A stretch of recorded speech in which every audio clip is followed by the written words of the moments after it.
VIP voice இன் police. இது police பொதுமக்கள் நல்லுறவுக்கான குரல். அனைவருக்கும் வாய்ஸ் இன் போலீஸ் உங்கள் விஐபியின் வணக்கங்கள். அப்புறம் இந்த நடைமுறைக்கு தேவையான ஒரு முக்கியமான பதிவுங்க.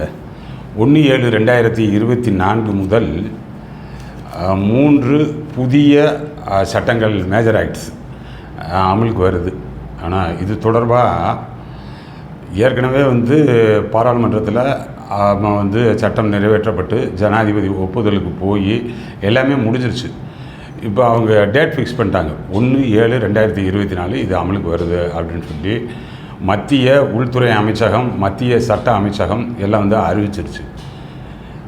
இப்போ இந்த நிலையில் முதலாக நம்ம தமிழக முதல்வர் மத்திய உள்துறை அமைச்சருக்கு கொஞ்சம் இதை நிறுத்தி வைங்க, இப்போதைக்கு வேண்டாம், 1/7/2024 வேண்டாம் அப்படின்றாங்க. அப்புறம் இதனை தொடர்ந்து மேற்கு வங்க முதல்வர் மம்தா பானர்ஜி அவங்களும் இப்போ மத்திய உள்துறை அமைச்சகத்துக்கு ஒரு கடிதம் எழுதியிருக்காங்க. இதற்கு முன்னதாகவே Delhi supreme court senior advocate அவங்க மிஸ்ஸஸ் இந்திரா ஜெய்சிங் அவங்க பர்சனலாக அந்த யூனியன் லா மினிஸ்டருக்கு ஒரு லெட்டர் எழுதியிருந்தாங்க. டெல்லி சுப்ரீம் கோர்ட்லேயே இப்போ அட் ப்ரெசண்ட்டு 83,068 வழக்குகள் நிலுவையில் இருப்பதாகவும், அதில் சிவில் கேசஸ் 65,264 வழக்குகளும், கிரிமினல் வழக்கு 17,804 வழக்குகளும் இருப்பதாக குறிப்பிட்டாங்க. அதுபோக இந்தியா முழுவதுக்குமான தரவுகளையும் அதில் குறிப்பிட்டிருந்தாங்க. இந்தியா முழுவதற்குமான லோயர் கோர்ட்டில் எவ்வளோ இருக்குது, இந்தியா முழுவதும் உள்ள ஹை கோர்ட்டில் இருக்கக்கூடிய வழக்குகள் எவ்வளோ இருக்குது, எத்தனை லட்சக்கணக்கான வழக்குகள் எவ்வளோ இருக்குது அப்படின்றதெல்லாம் குறிப்பிட்டிருந்தாங்க. எதுக்காகன்னா, இந்த வழக்குகள் முடிவடைவதற்கே இன்னும் 20 முதல் 30 ஆண்டு காலம் வரைக்கும் ஆகலாம். 20 முதல் 30 ஆண்டு காலம் வரைக்கும். ஏன்னா சுப்ரீம் கோர்ட்டில் இருக்கிறதுலேருந்து, லோயர் கோர்ட்லேருந்து, ஹை கோர்ட்டில் இருக்கிற வழக்குகள் அது சிவிலாக இருக்கட்டும், கிரிமினலாக இருக்கட்டும், அது முடிவுக்கு வருவதற்கு இந்த 20லேருந்து 30 ஆண்டுகள் வரைக்கும் ஆகக்கூடிய இந்த வழக்குகள் எதில் நடத்தப்படணும், அது என்ன பார்வையில் போகணும் அப்படின்னா, அது பழைய ஐபிசி, சிஆர்பிசி, ஐஇஏ அந்த நிலையில் தான் அது கொண்டு போகப்படணும். ஏன்னா இந்த ஆக்டுக்கு ரெட்ராஸ்பெக்டிவ் எஃபெக்ட்லாம் நீங்கள் ஆக்டை கொண்டு போக முடியாது. இந்த ஆக்டும் 1/7/2024 வருதுன்னா 1/7/2024 அன்னைக்கு காவல் நிலையத்தில் பதியப்படக்கூடிய வழக்குகள், இல்லைன்னா சிவில் வழக்குகளாக வரக்கூடிய நீதிமன்றத்தில் தாக்கல் செய்யப்படக்கூடிய வழக்குகள், அதுகளுக்கு தான் இதெல்லாம் பொருந்தும். பிஎன்எஸ், பிஎன்எஸ்எஸ், பிஎஸ்சிஏ இதெல்லாம் அதற்கு பிறகு தான் பொருந்தும். அப்போ இந்த மேடம் என்ன சொல்கிறாங்கன்னா, இந்த 20 முதல் 30 ஆண்டு காலம் வரைக்கும் ஒரு பேரலாக பயணப்படணும், 2 வழக்குகள்லேயும் பயணப்பட்டுக்கிட்டு இருக்கணும் 100 ஆண்டுகளுக்கு மேலாக. ஏன்னா இப்போ உதாரணத்துக்கு ஐபிசி எடுத்துக்கிட்டோம்னா 1860 இருக்குது. இப்போ 1960 இப்போ ஒரு 150 ஆண்டுகளுக்கு மேலாக இருக்கக்கூடிய வழக்குகள், அந்த வழக்குகளில் இருக்கக்கூடிய அந்த இன்க்ரீடியன்ஸில் இருக்கக்கூடிய ஒவ்வொரு வார்த்தைக்குமே பல வகையான நீதிமன்றங்களில், பல ஹைகோர்ட்டுகளில், உச்ச நீதிமன்றங்களில் அதற்கான இன்டர்பிரிட்டேஷன் கொடுக்கப்பட்டிருக்கு. ஆனால் இன்னும் கூட சில இது லார்ஜர் பெஞ்சுக்கு அனுப்பப்பட்டு இன்னுமே வழக்கு பெண்டிங்லேயே இருக்குது. சில ஒரு பர்டிகுலர் வார்த்தை இன்டர்பிரிட்டேஷன். ஆனால் அந்த மாதிரியான சிக்கல்லாம் இதில் இருந்துக்கிட்டு இருக்கும் பொழுது, இப்போ நீங்கள் உடனடியாக இது 2 தரப்புக்குமே அந்த முதல்ல குற்றவியல் சமாச்சாரத்தை பொறுத்த வரைக்கும் ஃபஸ்ட்டு இனிஷியேட் பண்ணுறது போலீஸ், காவல்துறை தான் எஃப்ஐஆர் பதிகிறது. நாட்டில் எத்தனை துறை இருந்தாலும் எஃப்ஐஆர் பதியக்கூடிய அதிகாரம் காவல்துறைக்கு. அவர்களுக்கே இன்னும் போதிய பயிற்சி கொடுக்கல எதில், இந்த புதிய சட்டத்தில்.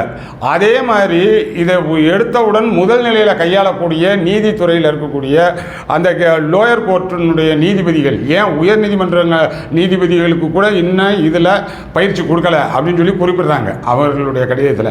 இந்த நிலையில் இப்போ கொண்டுட்டே வர வேணாம்னு சொல்லலை, இந்த இம்ப்ளிமெண்டேஷனுடைய அந்த டைம் ஃபிக்ஸ் பண்ணியிருக்கீங்கல்ல, அதை கொஞ்சம் தள்ளி போடுங்க அப்படின்னு சொல்லி கேட்குறாங்க.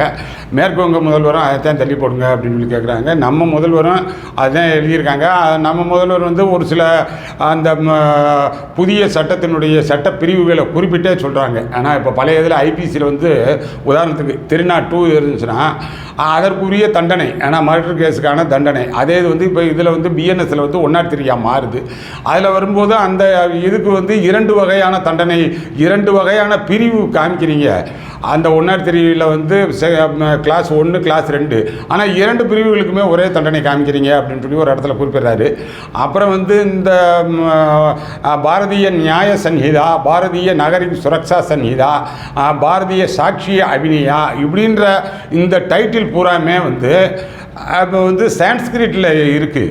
ஆனால் வந்து நம்மளுடைய கான்ஸ்டியூஷன் ஆர்டிக்கல் 348 அது என்ன சொல்லுதுன்னா, இது மாதிரியான பாராளுமன்றம் சட்டமன்றங்களில் இயற்றப்படக்கூடிய சட்டங்கள், விதிகள், ஆணைகள் இப்படி எதுவாக இருந்தாலும் அது ஆங்கிலத்தில் தான் இருக்க வேண்டும் அப்படின்னு சொல்லி தான் சொல்லுது 348 ஆர்டிக்கல். அதனால் அந்த அடிப்படையிலையும் அதனை இது வயலேட் பண்ணுற மாதிரி இருக்குங்க அப்படின்னு சொல்லி. பட் அவங்க ரிப்ளை கொடுக்கலாம். எனக்கு பார்க்க வந்து சட்டம் வந்து ஆங்கிலத்தில் தான் இருக்குது. ஆனால் வந்து டைட்டிலில் மட்டும்தான் அவங்க வந்து சான்ஸ்கிரிட்டில் வச்சுருக்காங்க. இன்னும் சொல்ல போனால் இந்த சட்ட விளையாட்டு மாதிரி விளையாடலாம். ஆர்டிகல் 348 சொல்லப்படக்கூடியது சட்ட சரத்துக்கள், விதிகள், விதிகளினுடைய சரத்துக்கள், ஆணைகள், அதற்குள்ளே அடங்கக்கூடிய விஷயங்களை தான் சொல்லுதே தவிர டைட்டிலை பற்றி சொல்லலை அப்படின்னு கூட மத்திய அரசு விளக்கம் கொடுக்கலாம், என்னன்றது தெரியல. ஆனால் அது மாதிரி இந்த பல இடங்கள்ல இருந்து இதற்கான இப்போதைக்கு ஒரு சின்ன எதிர்ப்பு கிளம்புது. எதிர்ப்புனா எப்படின்னா, கொஞ்சம் போஸ்ட்போன் பண்ணுங்க, இன்னும் வந்து போதிய சட்ட நாலேஜ் அதை அவங்களுக்கு கொடுக்கணும் அப்படின்னு சொல்லி. அது எப்படினாலும் வந்துடும். ஆனால் நீங்கள் தள்ளி போடுறீங்களோ கொஞ்சம் வேணால் தள்ளி போடலாம், இல்லை போடாமலாம் அதே 1/7/2024 அமலுக்கும் வரலாம். இந்த நிலையில் நாம் வந்து நம்மளுடைய முதல்வருக்கு, நம்மளுடைய காவல்துறை சார்பாக நம்ம வைக்கக்கூடிய கோரிக்கை என்னென்னா, இதில் வந்து இந்த பாரதிய நியாய சன்ஹிதா, பாரதிய அந்த நகரிக் சுரக்ஷா சன்ஹிதா, பாரதிய சாட்சிய அபிநயா, இந்த 3 சட்ட தொகுப்பையும் நம்மளுடைய டிஎன்பிஏ மூலமாக, ஆனால் தமிழ்நாடு போலீஸ் அகாடமி மூலமாக ஒரு 1,00,000 போலீஸு, இப்போ 1,00,000 சம்திங் 130 இருக்கோம்ல, எல்லாருக்கும் ஈவன் டிஎஸ்பி பட்டாலியன் கான்ஸ்டபிள்லேருந்து டிஜிபி வரைக்கும் ஃப்ரீயாக அந்த புக்கை கொடுத்துருங்களேன். இது கட்டாயம் கொடுக்கணும். இது வந்து எவ்வளவோ பட்ஜெட்டு செலவழிக்கிறீங்க. ஆனால் காவல்துறை மானிய கோரிக்கை, இன்னும் சொல்லப்போனால் அனாமத்தாக போகிறதுக்கெலாம் எவ்வளோ செலவழிக்கிறீங்க. இன்னும் உங்கள் செலவுகளுடைய இதுகளை போய் பார்த்தீங்கன்னா அதனுடைய பயன்பாடு இப்போ போய் பாருங்கள். ஆனால் அவ்வளோ அனாமத்தாக குப்பையாக கிடக்கும். அதெல்லாம் எப்படி மெயின்டைன் பண்ணுறீங்க, எப்படி அந்த நேரத்துக்கு வாங்கினீங்களே என்னன்னு சொல்லி தெரியாது. ஆனால் உருப்படியாக நீங்கள் செய்யலாம்னா தமிழ்நாட்டில் இருக்கக்கூடிய கான்ஸ்டபிள் முதல் டிஜிபி வரைக்கும் ஒவ்வொருத்தங்களுக்கும் அந்த புக்கு, ஆனால் அது தமிழ்லையா ஆங்கிலத்திலே, தமிழில் கூட கொடுக்கலாம். இப்போ வந்து தமிழ் புக்கு வந்துருச்சு, இங்கிலீஷ் புக்கு வந்துருச்சு. ஆனால் எல்லாம் பார்த்துக்கிட்டு இருக்கேன். என்ன டெல்லிக்காரங்க புக்கு போடுவாங்க. ஆனால் நம்ம வந்து டிஎன்பிஏ சார்பாகவே வந்து இந்த புத்தகத்தில் இருக்கக்கூடிய அப்படியே பெருசாலாம் ஒன்று இன்க்ரீடியன்ஸ்லாம் எனக்கு வந்து பெரிய அளவில் இதில் மாற்றம் இருக்கிறது மாதிரி தெரியலை. இப்போ வந்து பழைய சிஆர்பிசியில் வந்து 154 அந்த இன்ஃபர்மேஷன் எபவுட் காக்னசபிள் அஃபென்ஸ் இருக்குது பாருங்கள், அதே இது வந்து இதில் வந்து 173 நம்ம வரும். ஆனால் அந்த பிஎன்எஸ்எஸ்ல அதே மாதிரி அந்த 166A அந்த டெர்லிக்ஷன் ஆஃப் போலீஸ் ஆஃபீஸர்ஸ் டியூட்டி, ஆனால் அதில் டியூட்டியில் இருக்கக்கூடிய மெத்தனம், அதுக்கான தண்டனை, அது வந்து இதில் வந்து 199 வரும். இந்த மாதிரி ஆனால் இன்க்ரீடியன்ஸ் எல்லாம் பார்த்தோம்னா ஒன்றாத்தான் இருக்கும். பழைய 154 சிஆர்பிசியை காட்டிலும் இந்த 173 பிஎன்எஸ்எஸ் இதில் இருக்கக்கூடிய இன்க்ரீடியன்ஸ் இன்னும் கொஞ்சம் கூடுதலான அழுத்தத்தோடு இருக்குது. யாருக்கு? பொதுமக்களுக்கு கூடுதலாக. நீங்கள் வந்து வெறுமனே வந்து ஒரு டிஜிட்டலாக ஒரு வந்து மெயில் அனுப்பிட்டு கூட வந்து அவங்க எஃப்ஐஆருக்கு வந்து நிற்கலாம். யார் கம்ப்ளைண்ட் பார்ட்டி வந்து ஒரு மெயிலை அனுப்பிட்டு 3 நாளைக்குள்ளே வந்து அவங்க கையெழுத்து போட்டு நான் மெயில் அனுப்பியிருக்கேன் அப்படின்னு சொல்லி கேட்கலாம்ன்றதெல்லாம் கூடுதலாக வருது. ஆனால் மெயினாக பார்த்தோம்னா எல்லா செக்ஷனுக்கும் இருக்கக்கூடிய இன்க்ரீடியன்ட்ஸ் எல்லாம் வந்து ஆல்மோஸ்ட் ஒரு 99% ஒன்றாத்தான் இருக்குது. ஒரே 1% சின்ன மாறுதலாக இருக்கும். அதனால் அது வந்து நடைமுறையில் போக போக புரிஞ்சுக்கலாம். ஆனால் ஒன்னொன்றுக்குமான செக்ஷனுடைய நம்பர் மட்டும் மாறுதலாக இருக்கும். ஆனால் அது வந்து நீங்கள் புரிஞ்சுக்கணும். அப்புறம் சில இது பார்த்தோம்னா இந்த 497 ஐபிசி அதை வந்து டெலீட் பண்ணிட்டாங்க. 377 அதெல்லாம் இல்லை. ஆனால் அது மாதிரிலாம் இல்லாமல் போயிடுச்சு. அதெல்லாம் பழைய இதுகளிலே பல சுப்ரீம் கோர்ட் தீர்ப்புகள்ல எல்லாம் வந்து இது ரொம்ப அபத்தமாக இருக்குங்க.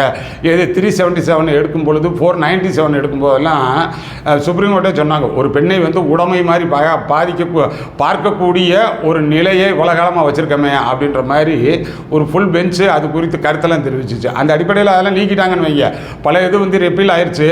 ஆனால் இப்போ இருக்கக்கூடியதில் ஒரு கூடுதலான பரிச்சயம் ஏற்படுத்தணும் அப்படின்னு சொல்லி நம்ம முதல்வர் வந்து மேற்கு வங்க முதல்வர் மற்ற முதல்வர்கள் அனுப்புவாங்க. ஆனால் எல்லாம் வந்து அதனை தொடர்ந்து மத்திய சட்ட அமைச்சகம் மத்திய உள்துறை அமைச்சகம் என்ன முடிவெடுக்குதுன்னு எனக்கு தெரியலை. பட் இருந்தாலும் இது கட்டாயம் அமலுக்கு வரும். ஆனால் அதற்கு உள்ளாக டிஎன்பிஏ மூலமாக எவ்ரி கான்ஸ்டபிள்ல இருந்து டிஜிபி வரைக்கும் இந்த புத்தகம் நம்ம கொடுத்துட்டோம்னா அவங்கள கேட்டு தானே ஆகணும். நீங்கள் புத்தகத்தை கொடுத்துருங்க, அப்புறம் வந்து புத்தகம் படிக்க மாட்டியானே அப்படின்னு இன்னைக்கு தான் கான்ஸ்டபிள் டிகிரி முடிச்சவங்க தானே வர்றேன். ஆனால் கான்ஸ்டபிள் லெவலுக்குன்னு சொல்லி நீங்கள் சொல்லலாம். டிகிரி முடித்தவர் என்ன நம்பிக்கையில் வர்றாருன்னா 5 வருஷம் ஓட்டினோம்னா 20% கோட்டாவில் போயிடுவான், டிபார்ட்மெண்ட் கோட்டாவில் எஸ்ஏ ஆயிடுவான் அப்படின்றாரு.